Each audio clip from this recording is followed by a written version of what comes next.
From sexy Lexi's nightmare on the 17th green This is your No, it's not. It's not at all. to a mugshot of the GOAT miles away from any golf course. These are some of the most embarrassing moments in golf history. Number 1. Jean van de Velde, the Carnoustie catastrophe. Standing on the final tee in the final round at Carnoustie, van de Velde needed nothing more than a double bogey to win the Open Championship. But what followed can only be described as one of the worst displays of decision-making on a golf course. He's out with a driver now. Now, I'm not sure this is right. Well, I don't believe this. well, I don't believe it. This is... No, Jean, please. Would somebody kindly go and stop it? What's that? Give him a large brandy and mop him down.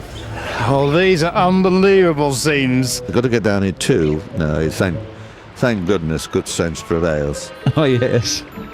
The absolute definition of a choke. I don't believe it. This is...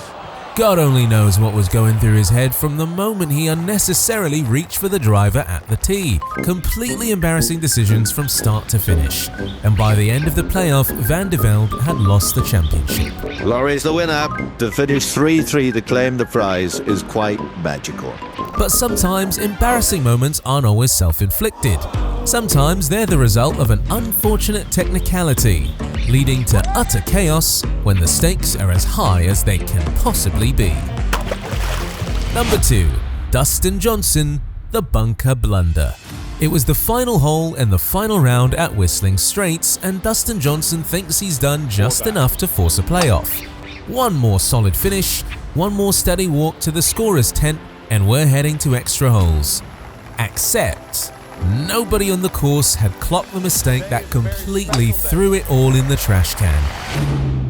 A bunker that didn't look like a bunker. This is where we think he grounded it there, and you see, like every player, you kind of then move the blade behind the ball before you start your swing. And a 2-shot penalty that dropped like a hammer after the round was already over. From playoff hopeful to out of contention in a split second. Brutal, truly brutal. It's unfortunate, it's an oversight from DJ, and while that was a bitter pill to swallow, you could at least argue that it was forgivable. This next embarrassing moment though, well, I don't know if that argument would hold up. Number 3. Ian Woosnam, the extra club collapse. It was the opening hole of the final round at Royal Lytham and St Anne's, and Woosnam was very much in contention for a maiden Open win. And things couldn't have gone better off the tee if I'm being completely honest.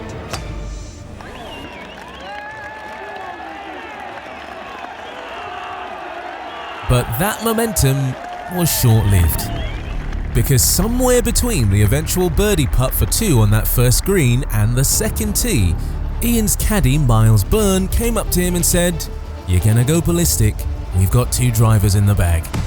Or in other words, for anyone who doesn't understand the significance of that statement, we've got 1 club too many, which means we'll be getting a 2-stroke penalty.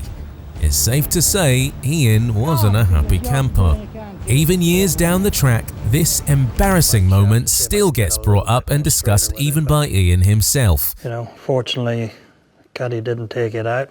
Par 3, didn't do his job right, didn't take it out, so yeah. To play devil's advocate, yes, it's your caddy's job to make sure something like this doesn't happen, but at the end of the day, he's your employee. So shouldn't the blame fall on your shoulders just as much as his? I don't know, that's just my take. Let me know down in the comments what you think. While you're down there, maybe like the video and subscribe too if you haven't already. Up next is one of the savage ruling displays I think I've ever seen in competitive golf. Number 4. Anna Nordquist, the sand slip-up. It was the playoff at Cordeval with the major on the line. Anna Nordquist and Brittany Lang were locked together with barely anything separating the two. The pressure was immense, with every shot being magnified and every moment being watched. And then on the 17th, an error so small, literally, it feels nothing short of gut-wrenchingly cruel. We haven't seen this yet. There's no doubt about it. Brad, crushing. A literal grain of sand is all it took. Goodness gracious, that has to hurt. It cost her the playoff, and it cost her the US Open. It's definitely a shame for Anna for it to come down to something like that. You never want it to be because of a penalty, you want it to be because of better play. So a two-stroke penalty under those circumstances is brutally tough to take. But the four-stroke penalty coming up next, that was a real kick in the teeth. Number 5, Lexi Thompson, the four-stroke shock. Mission Hills was hosting the first major of the year, and Lexi held a two-stroke lead midway through her final round.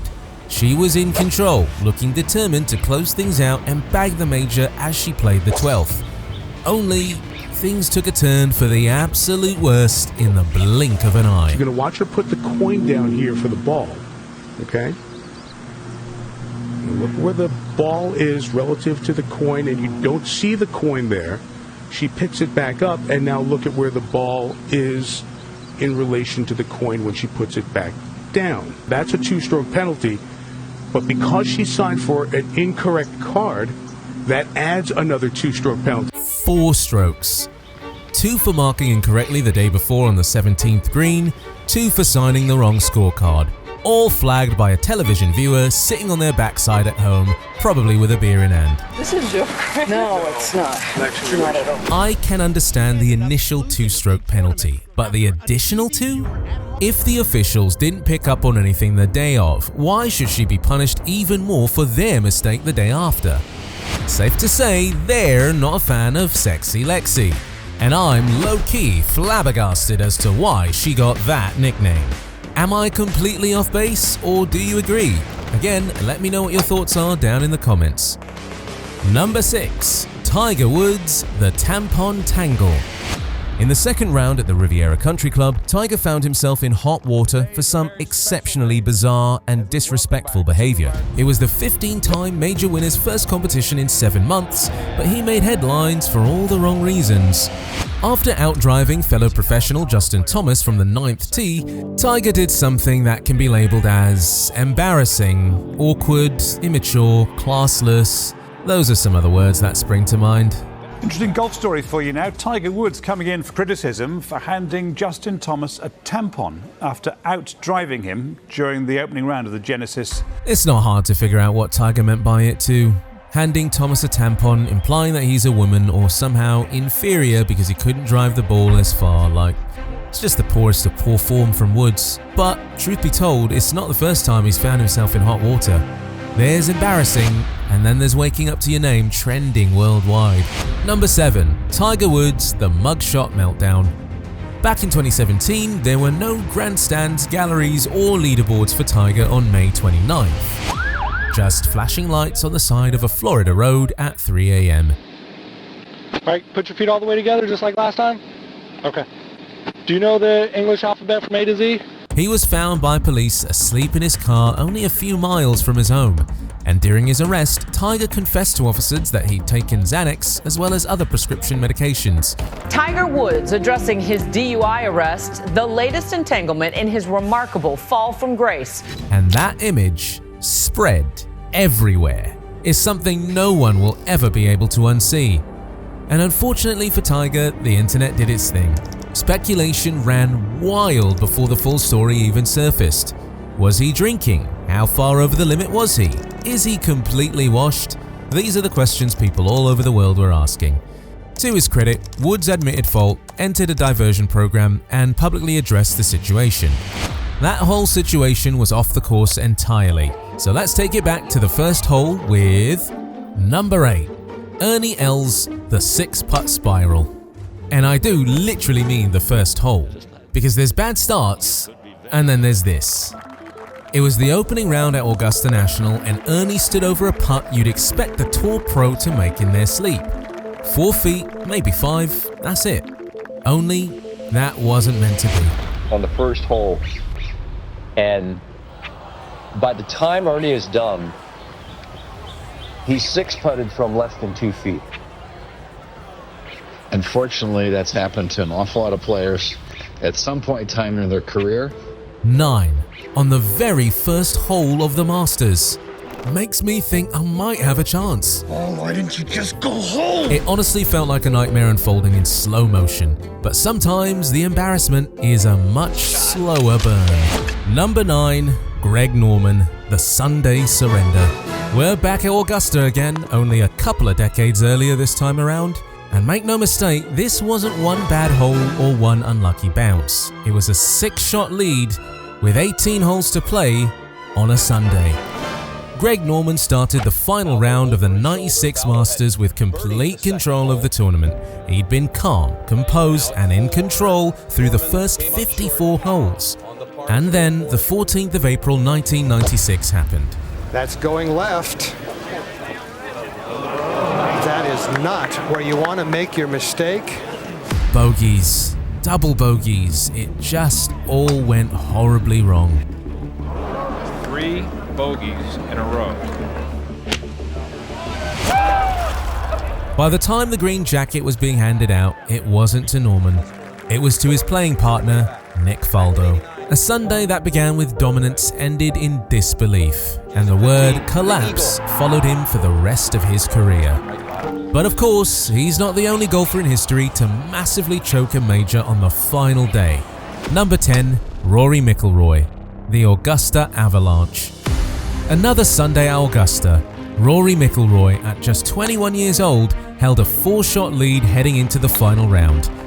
The new kid's on the block, and it's time for the coronation of a future superstar. At least, that's what everyone thought before McIlroy got to the 10th, because that's where things unraveled in real time. From there, the going got tough. And now Rory, look out. My goodness. He must have hit a tree and come literally back at 45 degrees. That is... More trees, double bogeys, triple bogey at the 12th. Oh my goodness. Gotta get up and over this little tree. And that hit it. Rory's composure had completely deserted him. By the time he walked off 18, the leaderboard looked nothing like it had that morning. Misery is over. It's ended with a triple. And he falls from 1st to 7th. A chance at history, gone in the space of 20 minutes. Just hit a poor tee shot on 10 and I just sort of unraveled from there, just sort of lost it. It'd only take him 15 years to rectify that embarrassing collapse. And if you don't mind my saying so, I'm so happy he did. Couldn't be more chuffed for him after his victory in 2025. But it's time to shift gears. We've been focused on Augusta for a while. It's time to head back to the Open. Number 11. Adam Scott, the Lytham Letdown. We're at Royal Lytham and St Anne's. It's the final round. Adam Scott's leading by 4 shots with 4 holes to play. 4 holes, that's it. If he could get through them, the claret jug was his. If only it was that simple. Scott for par. Okay, that's a bogey, back to 9 under. Bogey at 15, bogey at 16, bogey at 17, and bogey at 18. This is the putt of the championship, Peter. Yes. Oh boy. Okay, Scotty, big putt. Ernie Els, who had already finished, watched it unfold. That's all it is. Nope. And there it is. Adam Scott. Ernie Els wins. Congratulations, Ernie, and Adam Scott's going to be scarred for life. And in just under an hour, the claret jug had changed hands. One of the most embarrassing collapses the Open has ever seen. You got a feel for the guy. It was, a very sloppy finish by me, just talking about the golf, and disappointing to finish that way. I played so well all week. Definition of a gut punch right there. Number 12, Kevin Na, the 16-shot saga. Before we get into this one, let me ask you something. Have you ever had a bad shot and then somehow made it worse when you tried to fix it? Well, imagine doing that on live television for 16 strokes. Because that's exactly what Kevin Na did on the par 4 ninth during the 3rd round at the TPC San Antonio. Word of warning too, this might make your stomach churn. I mean, there's nothing. You got nothing. Let's go back to the tee. Ooh. Headed right. Oh my goodness. Man, oh man. All right, now we got a clean line. He's going to go for it. Okay, just give me another ball. Obviously, got the head spinning going on right now. We think that was his 7th shot. We think that was 11. Yeah. Finally. This is roughly his 15th shot. But that's unofficial. We'll have to tally that. My God, 16 strokes. It's hard to put into words how painful that was to watch. I guess credit to Kevin for being able to laugh about it, because it was nothing short of ridiculously embarrassing, let's be honest. If you think that was painful to watch, it's time to look at what happened at Winged Foot back in 2006. Number 13, Phil Mickelson, the Winged Foot wipeout. It was the final hole of the final round. Mickelson needs par to win the US Open. The safe play is obvious. Go for a shorter distance with a higher percentage club. The moment was screaming for patience, but Phil being Phil, reached for his driver. Doesn't like this ball one. going way left, way left. Oh, what a bounce out into the rough to the right. But I don't think that'll leave him much. Off of the hospitality tent.